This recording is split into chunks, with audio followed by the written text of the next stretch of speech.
asas beribadat kepada Allah adalah dengan menjaga amal ibadat yang fardu, yang wajib, dan meninggalkan perkara yang haram. Itu asas dia.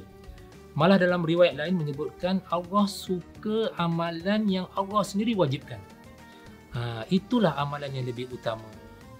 Maksudnya dari sudut kita mengimbangkan antara amalan fardu dan amalan sunat, maka kita kena mendahulukan, mengutamakan dan membuat sebaik mungkin bagi amalan-amalan fardu. Itu kena tip-top.